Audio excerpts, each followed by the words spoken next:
नमो भगवते वासुदेवाय नमः। आप सभी को फाल्गुन पूर्णिमा की हार्दिक शुभकामनाएं। फाल्गुन पूर्णिमा हिंदू धर्म में एक विशेष और पावन दिन माना जाता है।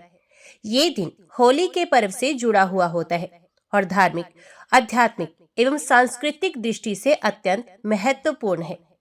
फाल्गुन पूर्णिमा को होलिका दहन किया जाता है, जिसे बुराई पर अच्छाई की जीत का प्रतीक माना जाता है। इसी दिन भक्त प्रहलाद की रक्षा के लिए भगवान विष्णु ने हिरण्यकशिपु की बहन होलिका का अंत किया था। इस दिन गंगा स्नान, दान और जप तप करने से विशेष पुण्य फल की प्राप्ति होती है। फाल्गुन पूर्णिमा के दिन चंद्रमा की विशेष पूजा करने से मन की शांति और मानसिक तनाव से मुक्ति मिलती है। इस दिन भगवान शिव और भगवान विष्णु की पूजा करने से जीवन में सुख समृद्धि आती है। फाल्गुन पूर्णिमा के अगले दिन रंगों की होली खेली जाती है, जो प्रेम, भाईचारे और आनंद का प्रतीक होती है। ये दिन वसंत ऋतु के समापन और ग्रीष्म ऋतु की शुरुआत का संकेत भी होता है। होली का पर्व समाज में प्रेम, एकता और सौहार्द का संदेश देता है, जहां लोग पुराने गिले शिकवों को भुलाकर एक दूसरे के साथ आनंद मनाते हैं। फाल्गुन पूर्णिमा न केवल आध्यात्मिक बल्कि सामाजिक और सांस्कृतिक रूप से भी अत्यंत महत्वपूर्ण है। ये दिन हमें बुराई से दूर रहने और सद्गुणों को अपनाने की प्रेरणा देता है। इस दिन आप गंगा स्नान, तिल, गुड़, वस्त्र आदि का दान कर सकते हैं। होलिका दहन के समय विशेष पूजा और परिक्रमा भी कर सकते हैं। इस दिन आप भगवान नारायण और भगवान शिव की आराधना कर सकते हैं। इस दिन आप पूर्णिमा व्रत कर सकते हैं और भगवान चंद्रमा को अर्घ्य भी दे सकते हैं। तो आज की वीडियो में आप सुनेंगे फाल्गुन पूर्णिमा की पौराणिक व्रत कथा। सुनते हैं 32 पूर्णिमा की व्रत कथा। तो सब प्रेम से बोलो, लक्ष्मी नारायण भगवान की जय। द्वापर युग में एक समय की बात है कि यशोदा जी ने कृष्ण से कहा, हे कृष्ण, तुम सारे संसार के उत्पन्न करता, पोषक तथा उसके संहार करता हो। आज कोई ऐसा व्रत मुझसे कहो जिसके करने से मृत्यु लोक में स्त्रियों को विधवा होने का भय न रहे, तथा यह व्रत सभी मनुष्यों की मनोकामनाएं पूर्ण करने वाला हो। श्री कृष्ण कहने लगे कि हे माता, तुमने अति सुंदर प्रश्न किया है। मैं तुमसे ऐसे ही व्रत को सविस्तार कहता हूँ। सौभाग्य की प्राप्ति के लिए स्त्रियों को 32 पूर्णमासियों का व्रत अवश्य करना चाहिए। इस व्रत के करने से स्त्रियों को सौभाग्य, संपत्ति मिलती है। वे व्रत अचल सौभाग्य देने वाला एवं भगवान शिव के प्रति मनुष्य मात्र की भक्ति को बढ़ाने वाला है। यशोदा जी कहने लगी कि हे कृष्ण, सर्वप्रथम इस व्रत को मृत्युलोक में किसने किया था? इसके विषय में विस्तार पूर्वक मुझसे कहो। श्री कृष्ण जी कहने लगे कि इस भूमंडल पर एक अत्यंत प्रसिद्ध राजा, चंद्रहास से पालित, अनेक प्रकार के रत्नों से परिपूर्ण कातिका नाम की एक नगरी थी। वहां पर धनेश्वर नाम का एक ब्राह्मण रहता था और उसकी स्त्री अति सुशीला रूपवती थी। दोनों ही उस नगरी में बड़े प्रेम के साथ रहते थे। घर में धन धान्य आदि की कमी नहीं थी। उनको एक बड़ा दुख था कि उनके कोई संतान नहीं थी। उस दुख से वे अत्यंत दुखी रहते थे। एक समय एक बड़ा तपस्वी योगी उस नगरी में आया। वह योगी उस ब्राह्मण के घर को छोड़कर अन्य सब घरों से भिक्षा लाकर भोजन किया करता था। रूपवती से भी भिक्षा नहीं लिया करता था। उस योगी ने एक दिन रूपवती से भिक्षा ना लेकर किसी अन्य घर से भिक्षा लेकर गंगा किनारे जाकर भिक्षा अन्न को प्रेम पूर्वक खा रहा था कि धनेश्वर ने योगी का ये सब कार्य किसी प्रकार से देख लिया। अपनी भिक्षा के अनादर से दुखी होकर धनेश्वर योगी से बोला, महात्मन, आप सब घरों से भिक्षा लेते हैं, परंतु मेरे घर की भिक्षा कभी भी नहीं लेते। इसका क्या कारण है? तो योगी ने कहा कि निस्संतान के घर की भीख पतितों की अन्न के तुल्य होती है, और जो पतितों का अन्न खाता है वे भी पतित हो जाता है। चूंकि तुम निस्संतान हो, अतः पतित हो जाने के भय से मैं तुम्हारे घर की भिक्षा नहीं लेता हूँ।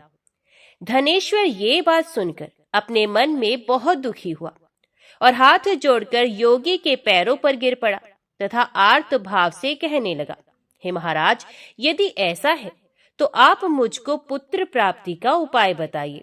आप सर्वज्ञ हैं, मुझ पर अवश्य ही ये कृपा कीजिए। धन की मेरे घर में कोई कमी नहीं, परंतु मैं पुत्र ना होने के कारण अत्यंत दुखी हूं।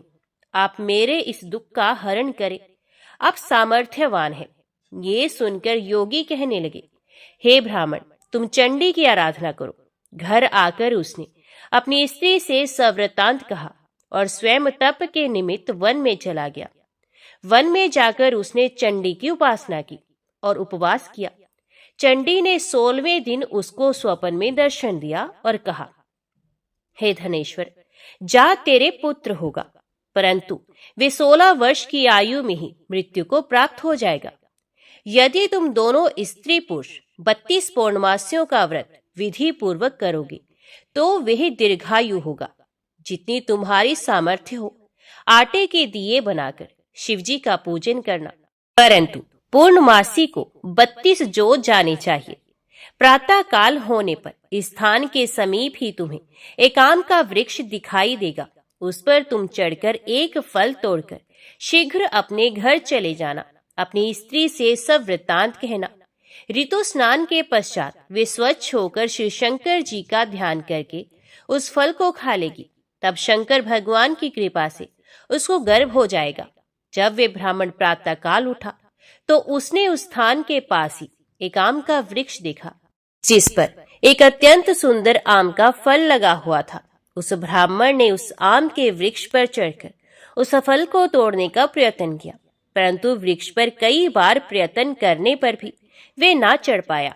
तब तो उस ब्राह्मण को बहुत चिंता हुई और विघ्न विनाशक श्री गणेश जी की वंदना करने लगा और उनसे कहने लगा कि हे दयानिधि, अपने भक्तों के विघ्नों का नाश करके उनके मंगल कार्य को करने वाले, दुष्टों का नाश करने वाले, रिद्धि सिद्धि के देने वाले, आप मुझ पर कृपा करके इतना बल दें कि मैं अपने मनोरथ को पूर्ण कर सकूं।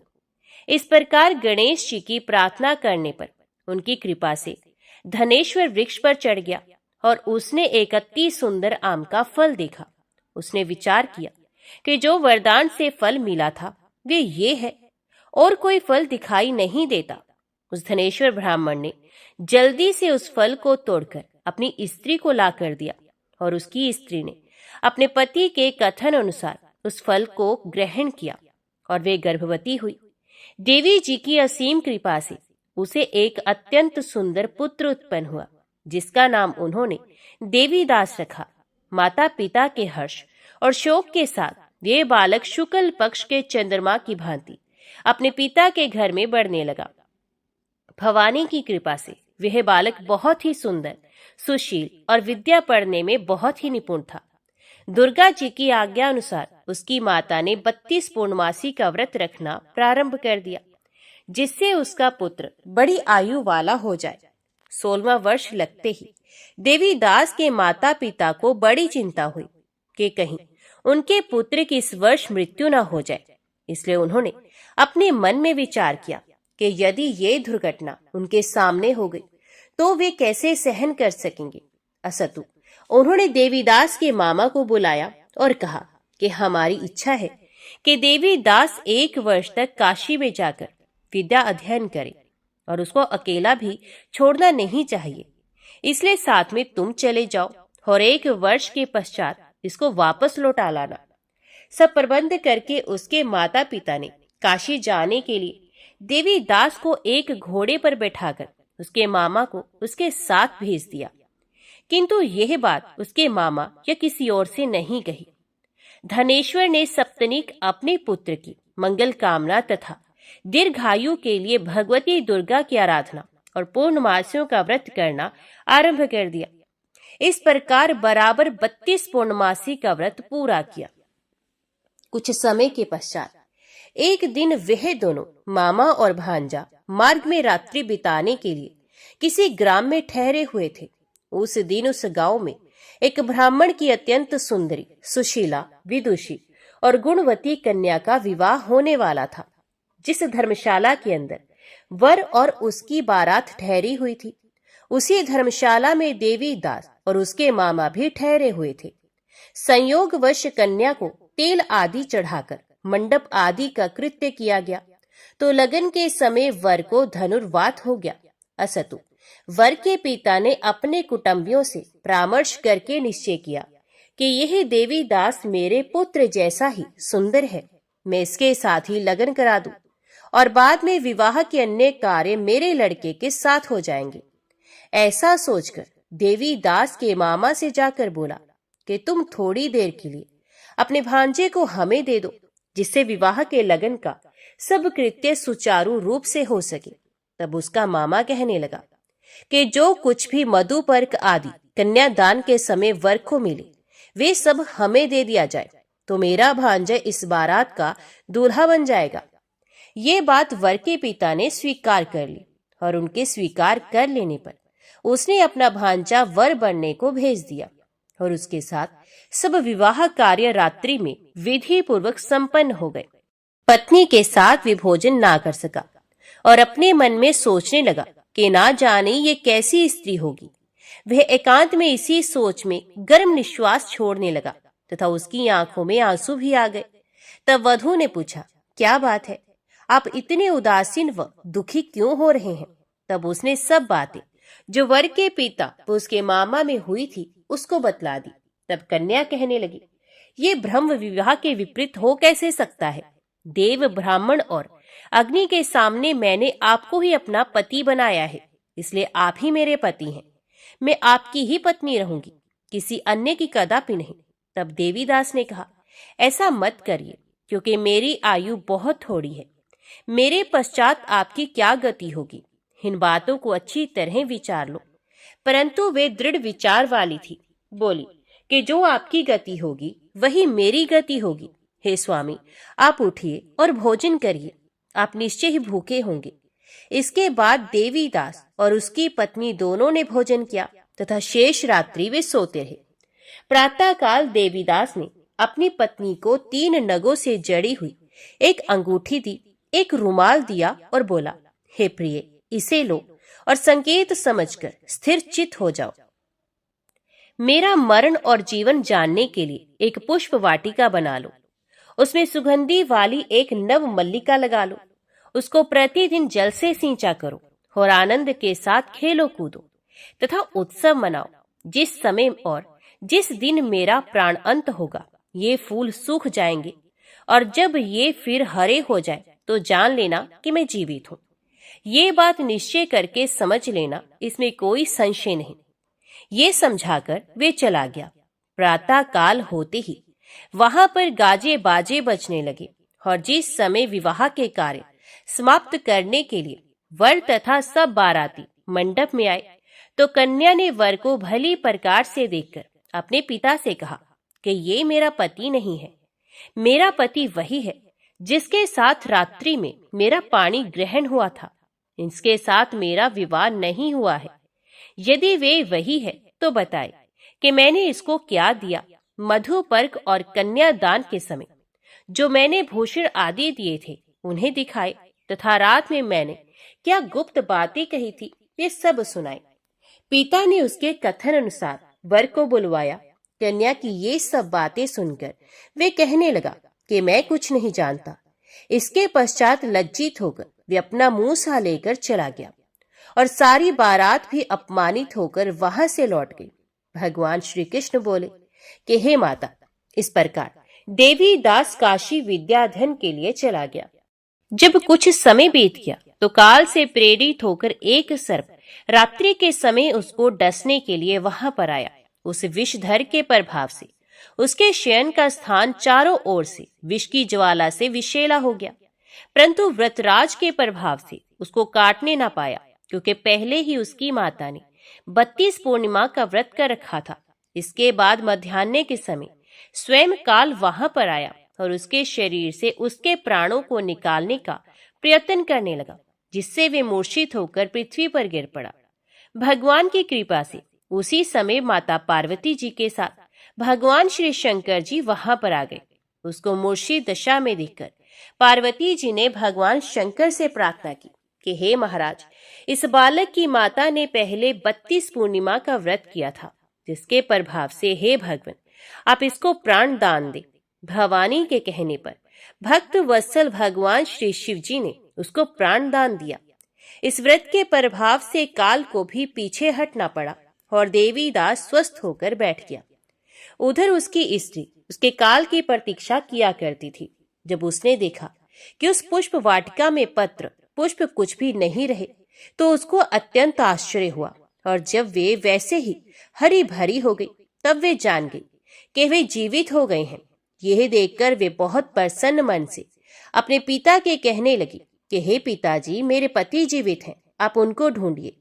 जब 16वां वर्ष व्यतीत हो गया, तो देवी दास भी अपने मामा के साथ काशी से चल दिया। इधर उसे श्वशुर उसको ढूंढने के लिए अपने घर से जाने वाले ही थे कि वे दोनों मामा भांजा वहां पर आ गए। उसको आया देखकर उसका श्वशुर बड़ी प्रसन्नता के साथ अपने घर में ले आया।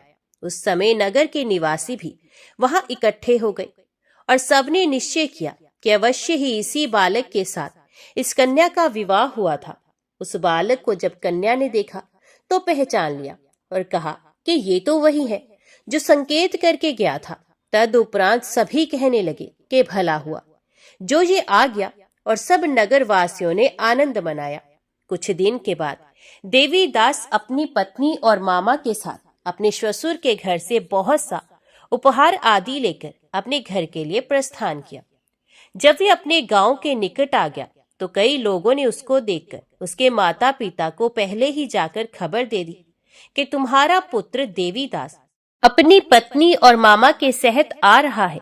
ऐसा समाचार सुनकर पहले तो उन्हें विश्वास ही नहीं हुआ, किंतु जब और लोगों ने भी आकर उनकी बात का समर्थन किया तो उनको बड़ा आश्चर्य हुआ।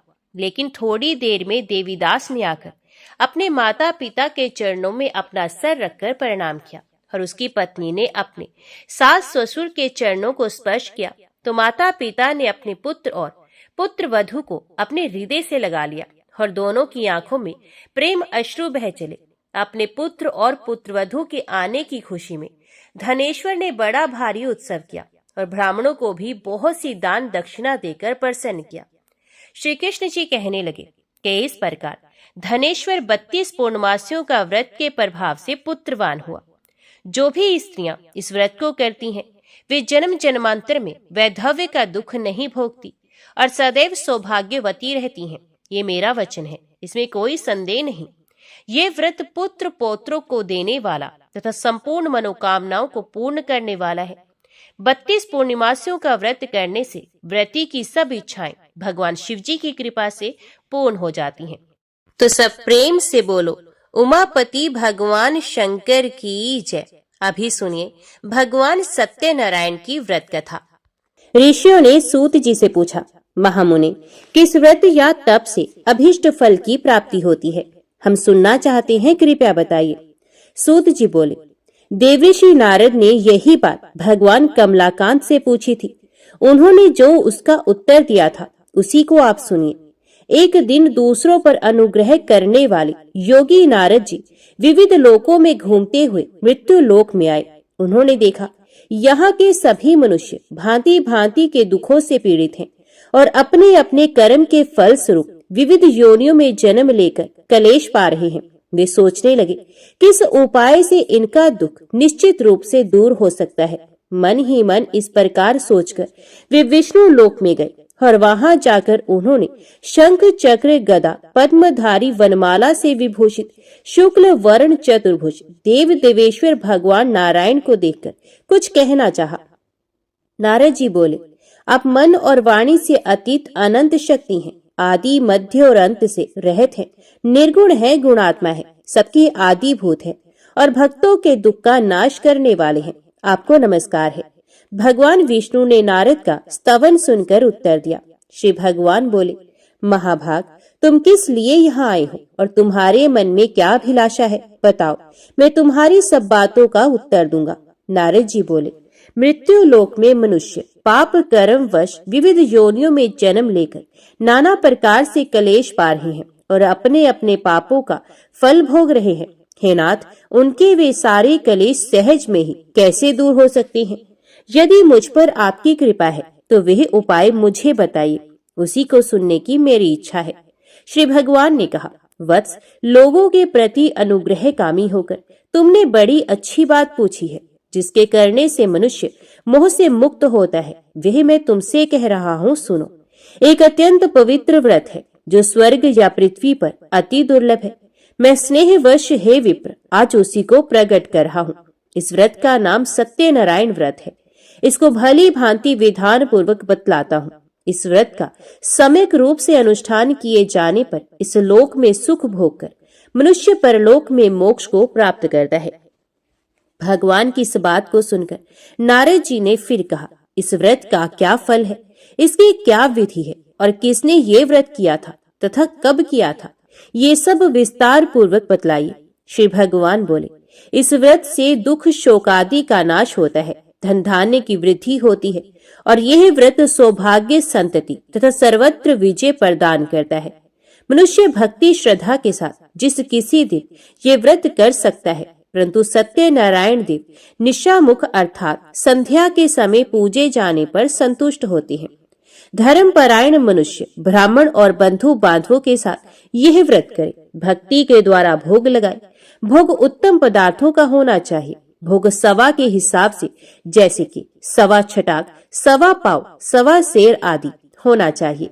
केला, घी, दूध, गेहूं, गेहूं का आटा ना मिलने पर चावल का आटा और चीनी अथवा गुड़ का भोग लगाना चाहिए।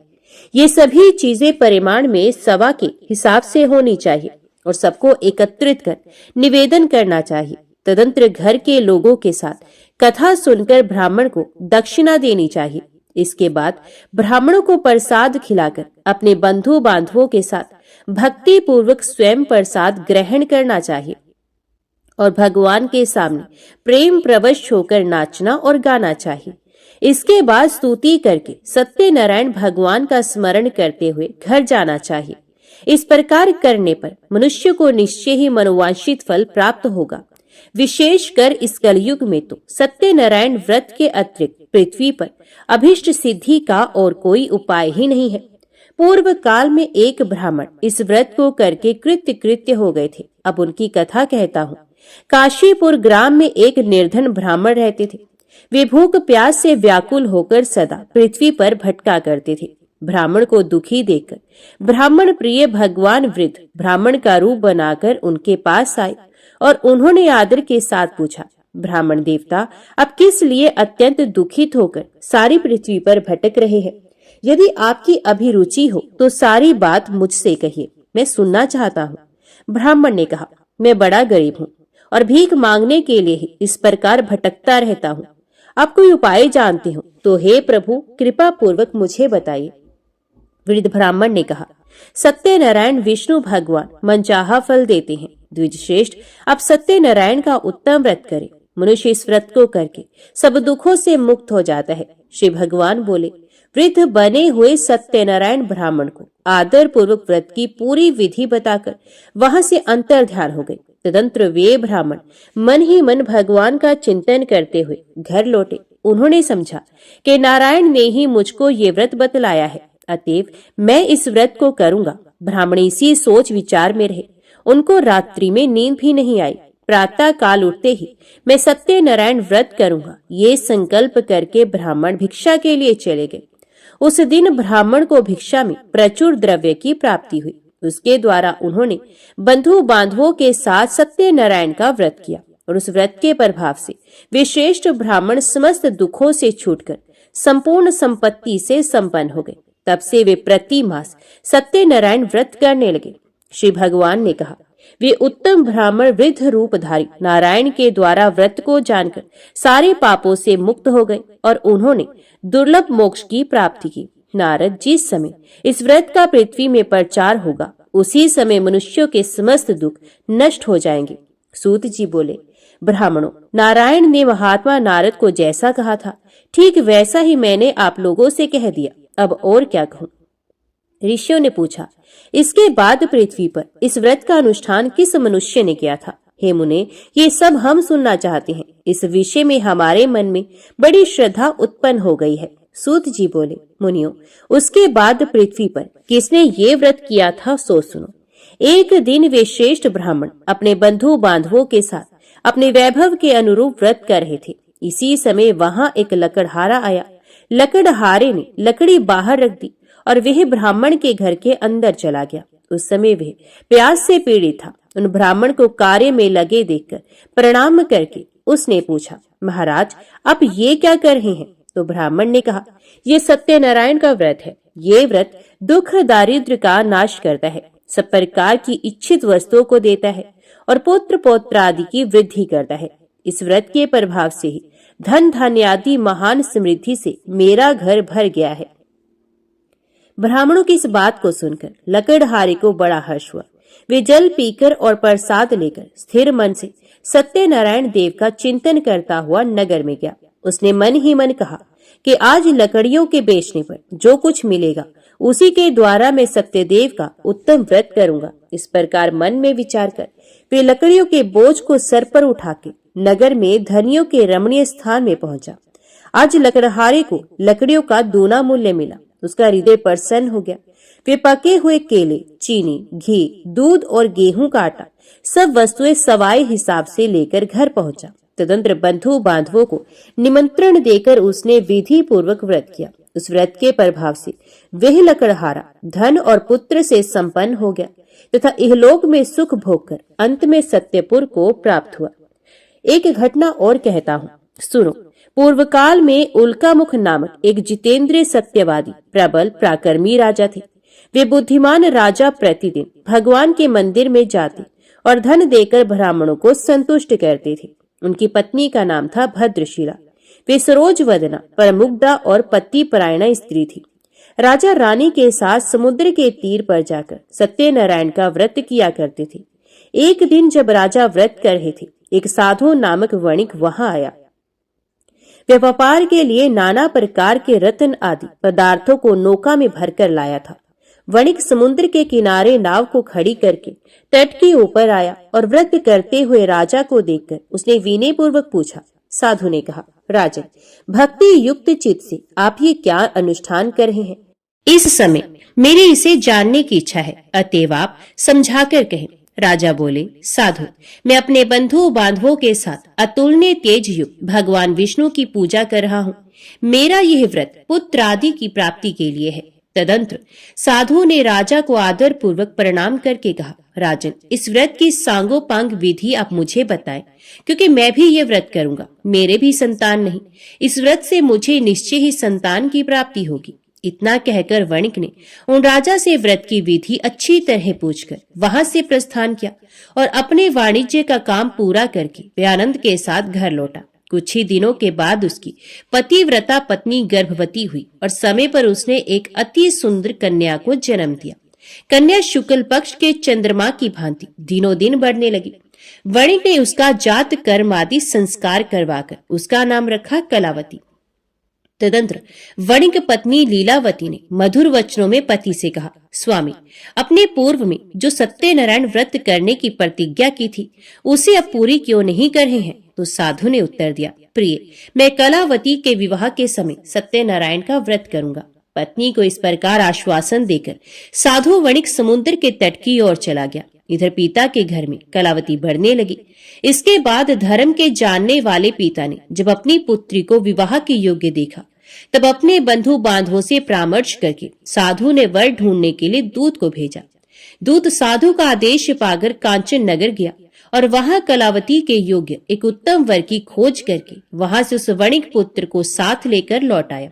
साधु वणिक उस सुंदर और सद्गुणी वणिक कुमार को देखकर बड़ा प्रसन्न हुआ और अपनी जाति बंधुओं के साथ मिलकर प्रसन्नता पूर्वक यथा विधि अपनी कन्या को उसको अर्पण कर दिया। दुर्भाग्यवश कलावती के विवाह के समय भी वणिक उस उत्तम व्रत की बात भूल गया। इससे भगवान उस पर रुष्ट हो गए। कुछ दिनों के बाद वह व्यापार में निपुण वणिक अपने श्रीमान जमाता को साथ लेकर व्यापार के लिए बाहर गया और राजा चंद्रकेतु के राज्य में समुद्र के समीप रमणीय रतनसार नगर में जा पहुंचा। वहां एक पुरी बनाकर वे अपना व्यापार करने लगा। उसी समय प्रभु सत्यनारायण ने साधु को मिथ्यावादी जानकर उसे शाप देते हुए कहा, आज से कुछ ही दिनों में यही तुम दुख को प्राप्त होगे। इधर उसी दिन एक चोर ने राजमहल में धन चुराया। चोर धन को लेकर साधु के मकान के बगल के रास्ते से जा रहा था। उसने घूमकर पीछे की ओर देखा। राजा के दूत उसके पीछे पीछे दौड़ रहे थे। वे डर गया और चुराए हुए धन को वहीं छोड़कर जल्दी से भाग गया। दूतों ने आकर देखा, साधु वणिक के घर के पास राजा का धन पड़ा है। तब उन्होंने जमाता के साथ साधु को पकड़ लिया और उन्हें बांधकर प्रसन्न मन से तुरंत राजा के समीप ले जाकर कहा, प्रभु, दोनों चोर पकड़कर आ गए हैं। इनको देखिए और आज्ञा दीजिए कि क्या किया जाए। तत्पश्चात राजा की आज्ञा से दूतों ने दोनों वणिकों को अच्छी तरह बांधकर बड़े कठिन कारागार में डाल दिया। उसी समय उनके संबंध में कोई भी विचार नहीं किया गया। उन दोनों ने बहुत कुछ कहा, परंतु सत्यनारायण देव की माया से किसी ने उनकी एक भी नहीं सुनी। इसके बाद राजा चंद्रकेतु ने उनकी सारी धन संपत्ति छीन ली। इधर सत्यदेव के शाप से घर में लीलावती और कलावती पर भी दुख आ पड़ा। घर में जो भी कुछ था, धन संपत्ति थी, चोरों ने सारी चोरी कर ली। लीलावती मानसिक और शारीरिक व्याधि से तथा भूख प्यास से पीड़ित हो दाने दाने की चिंता में नगर में घर घर भटकने लगी। इस प्रकार कलावती भी प्रतिदिन अन्न के लिए भटकने लगी। एक दिन भूख से व्याकुल कलावती घर से निकलकर किसी ब्राह्मण के घर पहुंची। उसने देखा वहां सत्यनारायण का व्रत हो रहा है। वे वहां बैठ गई और कथा सुनकर उसने भगवान से मनोरथ पूर्ति के लिए प्रार्थना की। इसके बाद प्रसाद लेकर उसी रात को वे अपने घर लौट आई। लीलावती ने कन्या को बहुत डांट कर कहा, बेटी, तो इतनी रात तक कहाँ थी? तेरे मन में क्या है? तो कलावती ने उत्तर दिया, माता, ब्राह्मण के घर सत्यनारायण भगवान का व्रत है, मैं उसी को देख रही थी। सत्यनारायण का व्रत मनोरथ पूर्ण करने वाला है। कन्या की ये बात सुनकर लीलावती व्रत करने को तैयार हुई और उस साधु पत्नी ने अपने सुहृद बंधुओं के साथ सत्यनारायण व्रत किया। मेरे स्वामी और जमाता शीघ्र घर लौट आए। सत्यनारायण देव से उसने बार बार इस वर के लिए प्रार्थना की और कहा, प्रभु, मेरे पति और दामाद का अपराध क्षमा कीजिए। वणिक पत्नी के व्रत से प्रभु सत्यनारायण प्रसन्न हो गए और उन्होंने श्रेष्ठ राजा चंद्रकेतु को स्वप्न में दर्शन देकर कहा, राजा, सवेरा होते ही दोनों वणिकों को छोड़ देना और उनका जो धन छीना है उसे दोगुना उन्हें दे देना, नहीं तो मैं राज्य, धन और पुत्र के साथ तुम्हारा विनाश कर दूंगा। राजा को इतना कहकर प्रभु अंतर ध्यान हो गए। प्रातः काल होते ही राजा सभा में गए और स्वजनों के साथ वहां बैठकर उन्होंने दूतों को आज्ञा दी कि अभी जाकर दोनों बंदी महाजनों को तुरंत कैद से छोड़ दो। राजा की आज्ञा पाकर दूतों ने दोनों महाजनों को मुक्त कर दिया और उन्हें साथ लेकर विनय पूर्वक राजा से कहा, दोनों वणिकों की हथकड़ी बेड़ी खोलकर हम उन्हें यहाँ ले आए हैं। इसी समय उन दोनों के मन में पुरानी बात का स्मरण हुआ और भगवान सत्यनारायण की महिमा को याद करके वे विस्मय और भय से विवल हो गए। उन्होंने राजा चंद्रकेतु को प्रणाम किया। राजा ने भी उनको देखकर आदर पूर्वक कहा, देवात, तुम्हें ये महान कष्ट भोगना पड़ा, अब तुम्हें कोई भय नहीं, तुम मुक्त हो, जाओ शोर करा लो। तदंतर श्रीमान राजा चंद्रकेतु ने सोने और रत्नों से बने हुए गहनों के द्वारा दोनों वणिकों को अलंकृत किया। बड़ी मीठी वाणी से उनको अति सुख पहुंचाया और छीने हुए धन से दोगुना धन देकर उनसे कहा, साधो, अपने घर चले जाओ। साधु ने राजा को प्रणाम करके कहा, आपकी कृपा से मैं घर जाने में समर्थ हो सका हूँ। उस समय साधु ने मंगलाचार करते हुए यात्रा की, ब्राह्मणों को धन का दान किया और अपने नगर की ओर दोनों चले गए। कुछ ही दूर आगे बढ़ने पर प्रभु सत्यनारायण ने दंडी की वेश में आकर उनसे पूछा, बताओ तो तुम्हारी नाव में क्या है? तो महाजन ने परमत से होकर बड़ी अवहेलना के साथ हंसी उड़ाते हुए कहा, दंडी, क्यों पूछ रहे हो? तुम्हें रुपए चाहिए क्या? मेरी नाव में तो लता पत्र भरे हैं। दंडी के वेश में आए हुए भगवान सत्यनारायण ने साधु के निष्ठुर वचन सुनकर कहा, तुम्हारे वचन सत्य हो। और ये कहकर वे तुरंत वहां से चले गए। दंडी के कुछ दूर चले जाने पर साधु भी समुद्र के किनारे पहुंचा और नित्य क्रियादि करके नाव पर गया तो देखा नाव में लता पत्र भरे पड़े हैं। ये देखकर उसे बड़ा विस्मय हुआ और वे मूर्छित होकर पृथ्वी पर गिर पड़ा। थोड़ी देर के बाद चेत होने पर वे बड़ी चिंता में डूब गया। श्वशुर की ये दशा देखकर जमाता ने उनसे कहा, आप किस लिए शोक कर रहे हैं? ये सब दंडी के शाप का फल है। वे सब कुछ करने में समर्थ है, वे ही हरता वे ही करता है, इसमें कोई संदेह नहीं। हम लोग उन्हीं की शरण ले तो हमारा मनोरथ पूर्ण हो जाएगा। जमाता की ये बात सुनकर साधु दौड़कर दंडी के पास पहुंचा और उनके दर्शन करके भक्ति पूर्वक नमस्कार कर उनसे बोला, मैं बड़ा दुरात्मा हूँ। आपकी माया से मुग्ध होकर मैंने जो कुछ कह दिया है उसके लिए क्षमा करें। मैंने आपके सामने दुष्ट वाक्यों का प्रयोग किया है। हे नाथ, मुझे इसके लिए क्षमा करें। क्षमा ही साधुओं का धन है। साधु तो दूसरों के उपकार करने में ही लगे रहते हैं। यूं कहकर शोक विकल वणिक बार बार प्रणाम करने लगा और रोने लगा। साधु वणिक को विलाप करते देखकर दंडी ने कहा, रो मत, मेरी बात सुनो। दुर्मते, तुम मेरे अपमान करके मेरी पूजा से विमुख हो गए थे, उसी के फल स्वरूप बार बार दुख को प्राप्त होते हो। भगवान के इस प्रकार के वचनों को सुनकर साधु ने भगवान की स्तुति की। साधु बोला, प्रभु, ब्रह्मादि स्वर्गवासी देवता आपकी माया से मोहित होकर आपके आश्चर्यमय रूप और गुणों को नहीं जान पाते। मैं भी आपकी माया से मुग्ध हूँ, अतएव आपको कैसे जान सकूंगा। आप प्रसन्न हो, मैं अपने वैभव के अनुसार आपकी पूजा करूंगा। मैं आपके शरणागत हूँ, मुझे पुत्र और वित्त दीजिए, मेरी रक्षा कीजिए। साधु के इस प्रकार के भक्ति युक्त वचनों को सुनकर भगवान जनार्दन परितुष्ट हो गए और साधु को मनचाहा वर देकर वहीं अंतर ध्यान हो गए। तदंतर साधु ने नाव पर चढ़कर देखा, नाव रत्न आदि से भरी है। सत्यदेव की दया से मुझे वांछित फल मिल गया। यूं कहकर साधु ने अपने मित्रों के साथ विधिवत सत्यनारायण की पूजा की और बड़े हर्ष के साथ यात्रा आरंभ की। नौका बड़े वेग से चलने लगी। दोनों अपने देश में आ पहुंचे। साधु ने जमाता से कहा, वत्स, वह देखो, मेरी पूरी दिखाई दे रही है। तत्पश्चात साधु ने अपने धन के रखवाले दूत को नगर में भेजा। दूत ने साधु की पत्नी लीलावती के समीप जाकर हाथ जोड़कर प्रणाम करते हुए कहा, आपके पतिदेव नाना प्रकार के धन रत्नों के साथ अपने जमाता और सुहृद मित्रों से घिरे हुए आ रहे हैं।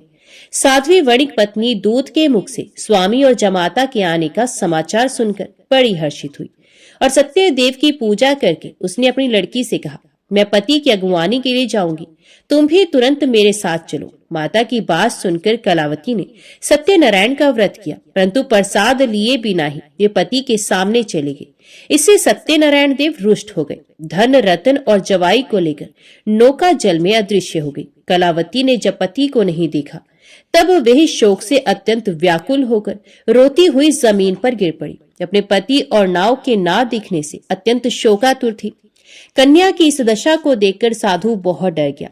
उसने सोचा, ये क्या आश्चर्य हो गया। नाव खेने वाले भी बड़ी चिंता लेने लगे। ये सब देखकर पतिव्रता लीलावती अत्यंत दुख से विवल होकर विलाप करती हुई स्वामी से बोली, मैंने अभी अभी ज्वाई को देखा था, क्षण मात्र में ही नौका के साथ जमाता अदृश्य हो गए। अब वे कहीं नहीं दिख रहे। पता नहीं किस देवता ने उन्हें इस प्रकार हरण कर लिया। आप क्या भगवान सत्यदेव के प्रभाव को नहीं जानते। लीलावती इस प्रकार कहकर विलाप करने लगी। उसी के साथ सारे बंधु बांधव भी रोने लगे। लीलावती अपनी कन्या को गोद में लेकर रुदन करने लगी। कन्या कलावती ने स्वामी को डूबा हुआ जानकर दुखित हृदय से पति की पादुका को लेकर सती होने का निश्चय किया। धर्म को जानने वाला साधु वणिक कन्या की ये स्थिति देखकर अपनी पत्नी के साथ शोक से अत्यंत व्याकुल हो उठा और उसने मन ही मन सोचा, निश्चय ही सत्यदेव की माया के द्वारा ही मेरे जमाता हरे गए हैं। अपने वैभव के अनुसार भगवान सत्यनारायण की पूजा करूंगा। साधु ने वहां सब लोगों को बुलाकर ये बात कही और अपना मनोरथ व्यक्त करते हुए पृथ्वी पर दंड की भांति पड़कर वह बार बार भगवान सत्यदेव को प्रणाम करने लगा। इससे सत्यदेव प्रसन्न हो गए। उन्होंने आकाश से ही साधु के प्रति कहा, साधु, तुम्हारी कन्या मेरे भोग का तिरस्कार करके पति को देखने के लिए आ गई, इसलिए इसका पति अदृश्य हो गया। अब वे घर जाए, प्रसाद लेकर लौट कर आए, तब अवश्य उसे स्वामी का सुख प्राप्त होगा, इसमें कोई संदेह नहीं। वणिक नंदनी कलावती ने गंगन मंडल में ये प्राण दान करने वाली वाणी सुनी और सुनकर तुरंत ही वे घर चले गए। वहां जाकर उसने प्रसाद लिया। तदंतर वे जब लौटकर आई तब अपने पति को, नाव को और समस्त बंधुओं को देखकर अत्यंत सुखी हुई। उसने पिता से कहा, पिताजी आइए हम लोग घर चले, अब देर क्यों कर रहे हैं। कन्या की इस बात को सुनकर वणिक प्रसन्न हो गया और विधि विधान के साथ भगवान सत्यनारायण की पूजा करके धन रतन और बंधुओं के साथ वे अपने घर पहुंचा। तदंतर प्रत्येक संक्रांति और पूर्णिमा को यथा विधि सत्यनारायण की पूजा करता हुआ वे इस लोक में सुखी होकर अंत में सत्यपुर को प्राप्त हो गया। सूत जी बोले, श्रेष्ठ मुनियों, एक उपाख्यान और सुनिए। पूर्व काल में वंशध्वज नामक एक प्रजा पालन में तत्पर राजा थे। उन्होंने सत्यदेव के प्रसाद का परित्याग किया था, इसलिए वे दुख को प्राप्त हुए। एक दिन राजा ने वन में जाकर विविध प्रकार के मृगों का शिकार किया। फिर जब विश्राम के लिए वे बरगद के वृक्ष के नीचे आए, तब उन्होंने देखा ग्वाले लोग बड़े संतुष्ट मन से मित्रों को साथ लेकर भक्ति पूर्वक भगवान सत्यनारायण देव की पूजा कर रहे हैं। राजा ने सत्यनारायण की पूजा होती देखी, पर घमंड के कारण ना तो वे वहां गए, न प्रणाम ही किया। ग्वाले राजा के पास प्रसाद रखाए और पूजा की जगह आकर प्रसाद लेकर अपने घरों को चले गए। राजा ने प्रसाद नहीं लिया, इसलिए वे बड़े दुख में पड़े। उनके 100 पुत्र मर गए, धन धान्य आदि समस्त संपत्ति नष्ट हो गई। तब उन्होंने सोचा, सत्यदेव ने ही मेरा सब कुछ नष्ट कर दिया है, इसलिए जिस स्थान पर ग्वाले पूजा कर रहे हैं मैं वहां जाऊंगा। राजा ने मन ही मन ऐसा निश्चय किया और ग्वालों के पास जाकर उनके साथ भक्ति श्रद्धा पूर्वक यथाविधि सत्यदेव की पूजा की। तब सत्यदेव की कृपा से वे धन पुत्रादि से संपन्न हो गए और इस लोक में सुख भोग कर अंत में विष्णुपुर में जा पहुंचे। जो मनुष्य इस परम दुर्लभ सत्यनारायण व्रत का आचरण करता है, भुक्ति मुक्ति दायिनी इस पवित्र कथा का श्रवण करता है, वे भगवान सत्यदेव के प्रसाद से धन धान्य आदि समृद्धि को प्राप्त होता है। इसे दृढ़ धन पाता है, बंधी बंधन से छूटता है, भयभीत भय से छुटकारा पाता है और मनुष्य इस लोक में मनोवांछित फल को पाकर अंत में सत्यपुर में गमन करता है। यही सत्य है, इसमें संदेह नहीं है। ब्राह्मणों, आप लोगों को मैंने श्री सत्यनारायण व्रत कथा सुनाई। ये व्रत को आचरण करके मनुष्य सारे दुखों से छूट जाता है। कलिकाल में सत्य पूजा महान फल देने वाली है। इन देव को कोई सत्यनारायण कहते हैं और कोई सत्यदेव कहते हैं। ये नाना रूप धारण करके सबके मनोरथ को प्रदान करते हैं। ये सनातन सत्यदेव कलयुग में सत्य व्रत के रूप में अवतीर्ण होंगे। श्रेष्ठ मुनियों, जो मनुष्य नित्य इसका पाठ या श्रवण करता है, सत्यदेव के प्रसाद से उसके सारे पाप नष्ट हो जाते हैं। सब प्रेम से बोलो, श्री सत्यनारायण भगवान की जय। आइए अब सुनते हैं श्री सत्यनारायण भगवान की आरती। जय लक्ष्मी रमणा स्वामी, जय लक्ष्मी रमणा, सत्यनारायण स्वामी जन पातक हरणा। ओम जय लक्ष्मी रमणा। रतन जड़ित सिंहासन अद्भुत शविराजे, नारद करत निराजन घंटावन बाजे। ओम जय लक्ष्मी रमणा। प्रगट भय कलिकारण द्विज को दर्श दियो, बूढ़ो ब्राह्मण बन कर कंचन महल कियो। ओम जय लक्ष्मी रमणा। दुर्बल भील कठारो जिन पर कृपा करी, चंद्रचूड़ एक राजा तिनकी विपत्ति हरी। ओम जय लक्ष्मी रमणा। वैश्य मनोरथ पायो श्रद्धा तज दीनी, सो फल भोग्य प्रभु जी फिर स्तुति कीन्ही। ओम जय लक्ष्मी रमणा। भाव भक्ति के कारण छिन छिन रूप धरियो, श्रद्धा धारण कीन्ही तिनको काज सरो। ओम जय लक्ष्मी रमणा। ग्वाल बाल संग राजा बन में भक्ति करी, मन वांछित फल दीनो दीन दयालु हरि। ओम जय लक्ष्मी रमणा। चढ़त प्रसाद सवायो कदली फल मेवा, धूप दीप तुलसी से राची सत्यदेवा। ओम जय लक्ष्मी रमणा। सत्यनारायण जी की आरती जो कोई नर गावे, तन मन सुख संपत्ति मन वांछित फल पावे। ओम जय लक्ष्मी रमणा। ओम जय लक्ष्मी रमणा स्वामी जय लक्ष्मी रमणा सत्यनारायण स्वामी जनपातक हरणा ओम जय लक्ष्मी रमणा। बोल सत्यनारायण भगवान की जय। आज की वीडियो में इतना ही। उम्मीद करती हूँ वीडियो आपको पसंद आई होगी। वीडियो पसंद आई हो तो वीडियो को लाइक और चैनल को सब्सक्राइब जरूर कीजिएगा। जय श्री सत्यनारायण भगवान की लिखकर कमेंट बॉक्स में अपनी हाजिरी और अपने सुझाव देना ना भूलेगा। तो मिलते हैं अगली कथा अगली वीडियो के साथ। तब तक के लिए देखते व सुनते रहिए। जय मां कंजर, जय माता दी।